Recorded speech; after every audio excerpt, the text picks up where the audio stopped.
कपड़े धोने वाली बहू। शादी के पहले से ही विभा को कपड़े धोने का बड़ा शौक था। कभी नल के नीचे तो कभी तालाब के पास। अरे मेरी नीली वाली लुंगी नहीं दिख रही है। विभा की अम्मा, कहाँ रखी है लुंगी? अरे वो तो विभा ने परसों ही धोकर रखी थी आपकी अलमारी में, देखो वहीं होगी। वो ना मैंने आज धो दी, मुझे लगा कि गंदी हो गई होगी। अरे कैसे गंदी हो गई थी? उसे तो मैंने पहना भी नहीं। हे भगवान, इस लड़की के कपड़े धोने की आदत से परेशान हो गया हूँ मैं। जितना तो घर में राशन नहीं आता, उससे कहीं ज्यादा डिटर्जेंट पाउडर का खर्चा है। इसकी शादी करवा दो, शादी जाए अपने घर में ही करे काम, फिर चाहे घर के कपड़े धोने हो या पूरे गांव के। हाँ ठीक बोल रही हो, देखता हूँ मैं कोई लड़का। वो दिन भी आ जाता है जब विभा को देखने लड़के वाले आ जाते हैं। लड़की मुझे अच्छी लगी। होने वाली सास कहती है, बेटी अगर कुछ पूछना है तो पूछ लो। वैसे तो हमारी लड़की बहुत ही शर्मीली है, जो बोल दो वो मान लेती है, इसे क्या पूछना होगा। अरे कैसी बात कर रही हो माँ, मुझे इन लोगों के घर रहना है, सवाल तो कई है। हाँ हाँ बेटा, पूछ लो ना, क्या पूछना है। आप लोगों के घर कपड़े कौन धोता है? सास का मुंह बन जाता है। देखो, अगर तुम ये कहना चाहती हो कि तुम्हें कपड़े धोने नहीं आते तो सुन लो, कपड़े मैं ही धोती हूँ, लेकिन तुम्हारे आ जाने के बाद मैं रुमाल तक नहीं धोऊंगी। अरे चुप रहना भाग्यवान, बहू बेचारी घर आई नहीं, उसे डराना शुरू कर दिया।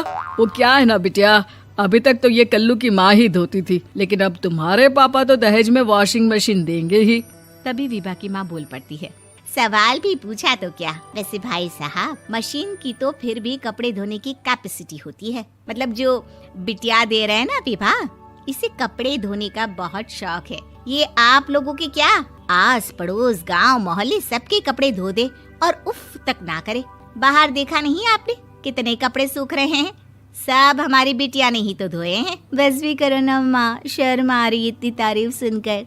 और तो और एक दाग निकाल कर दिखाओ तो मान जाऊं। हाँ अच्छा, माफ करना बेटा, मैंने गलत समझा। हमें तो रिश्ता बहुत पसंद है। और ऐसे जुड़ जाता है रिश्ता कपड़े धोने का शौक रखने वाली विभा का। उसकी शादी हो जाती है कोयला फैक्ट्री में काम करने वाले कल्लू के साथ। शादी के बाद अचानक विभा चिल्लाती हुई सास के पास आती है। सासू माँ, अरे सासू माँ कहाँ है आप? ये तो धोखा है, धोखा दिया आप लोगों ने मुझे। इसे ससुर के चक्कर के बारे में पता चल गया। अरे तो उसमें तुझे क्यों धोखा मिला है? अरे नल में पानी नहीं आता, कपड़े कैसे कब धुलेंगे? अच्छा, तू पानी नहीं आ रहा उसकी बात कर रही है। तो आपने क्या सोचा? कुछ नहीं। अच्छा हाँ, तेरी माँ ने कहा था कि कपड़े धोने का शौक है तुझे, याद आया मुझे। शौक बोलकर कपड़े धोने वाले मेरे जुनून को कम ना आके सासू माँ, कपड़ा धोना मेरा गुरूर है। तभी पति भी वहाँ आ जाता है। अभी मैंने इसे सनी देओल की फिल्म दिखाई है, उसी के डायलॉग मार रही है माँ। अच्छा सुन, साफ बता रही हूँ, पानी सुबह 4 से 6 और शाम को 10 से 12 आता है, समझी? विभा टाइमिंग सुनकर हैरान हो जाती है। ये क्या भूतों का मोहल्ला है? सुबह 4 बजे उठकर कौन कपड़े धोता है? 4 बजे टंकी में पानी जाता है, फिर सारा दिन धोना ना, किसने मना किया?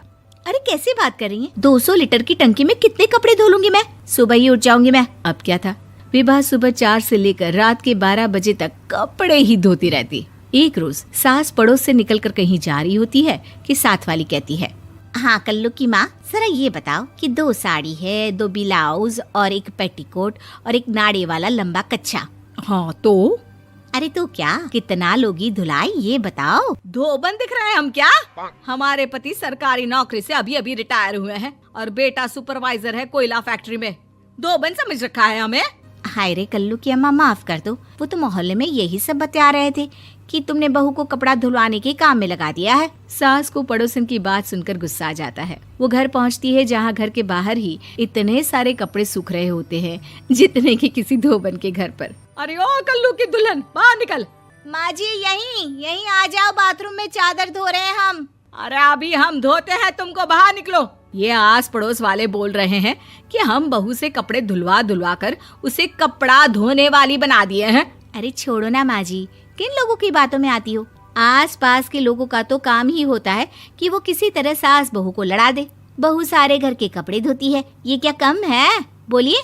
सास को भी लग जाता है कि वो बहू का ये सनकीपन नहीं छुड़वा सकती, इससे अच्छा है कि खुद ही चुप हो जाए।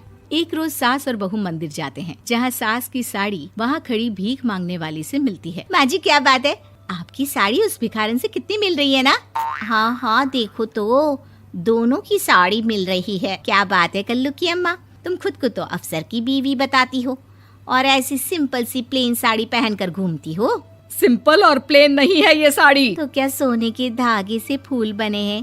कुछ भी सासू माँ, कुछ भी। हाँ बने थे इस साड़ी में सोने के धागे से फूल।